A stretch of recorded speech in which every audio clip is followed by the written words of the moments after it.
Pharmapal. Potential toxicity of herbal therapies during pregnancy. Welcome back to our channel. Today, we're diving into an insightful review paper that explores the potential toxicity of herbal therapies during pregnancy. This study is crucial for both healthcare professionals and expectant mothers, as it sheds light on the safety of using medicinal plants. So, let's break down the key components of this research in a clear and engaging way. Overview of the study.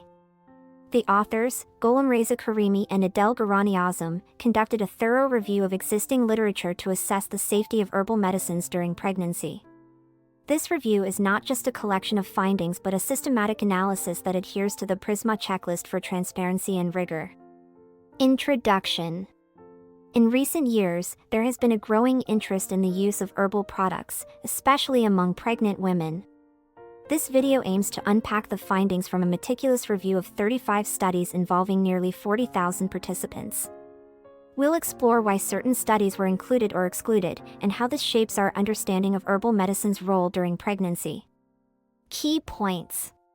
Focus on the importance of herbal remedies in pregnancy. Overview of the criteria for selecting studies.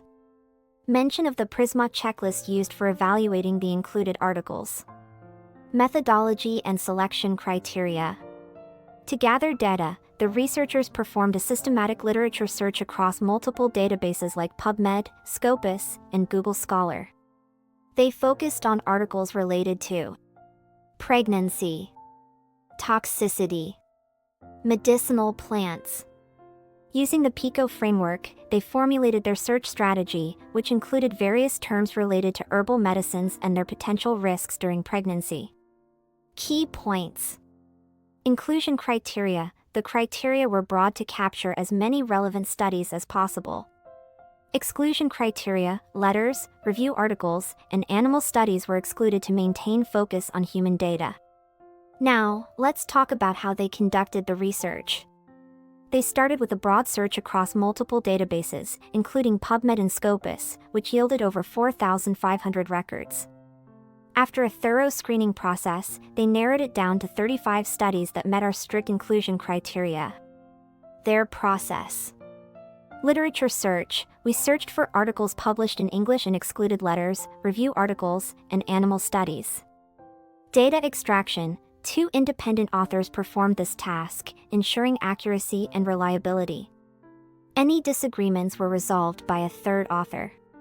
Data collection. We gathered essential information such as study type, participant demographics, and details about the herbal products used. Data synthesis and variables.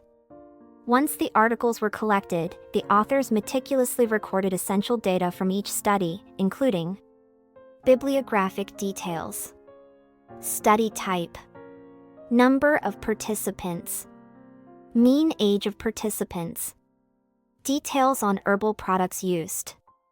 This comprehensive data collection allowed for a qualitative assessment of the safety and efficacy of these herbal therapies. Quality assessment of included studies. An essential aspect of this review was the quality assessment of the included studies. The authors employed several established tools. NIH Quality Assessment Tool for Observational Studies. CARE Checklist for Case Reports. These tools helped evaluate the validity of each study, focusing on potential biases and the reliability of the findings. Quality scoring. Studies were rated as good, fair, or poor based on their scores. For example, a score of 10 or more was considered good. Findings and results. In total, 35 articles were included in the review, encompassing nearly 40,000 participants. The studies varied widely in their focus, from the safety of specific herbs like ginger, Zingiber officinale, to broader assessments of herbal medicine use during pregnancy. Data highlights. Patient age ranged from 14 to 90 years. The review identified various adverse effects and utilization patterns of medicinal plants. What did they find? The results highlighted significant variability in the studies they reviewed. The number of participants ranged from just 1 in a case report to over 14,000 in a large cohort study.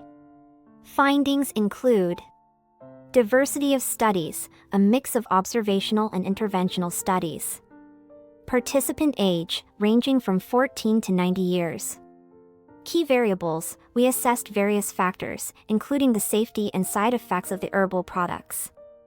Discussion. In their discussion, we reflect on the implications of their findings. The data suggests that while many herbal remedies show promise, there are also potential risks involved, particularly concerning safety during pregnancy. Considerations. The quality of studies varied, with some rated as good, while others fell into the fair or poor categories. We emphasized the need for more rigorous research to establish clear guidelines for the safe use of herbal products in pregnant women. Conclusion. To wrap up, our review sheds light on the complex relationship between herbal medicine and pregnancy. While these natural remedies can offer benefits, it's crucial for healthcare providers and expectant mothers to approach them with caution and informed guidance. Thank you for joining us today. If you found this video insightful, please like, subscribe, and share your thoughts in the comments below. We'd love to hear your experiences with herbal medicine. Pharmapal.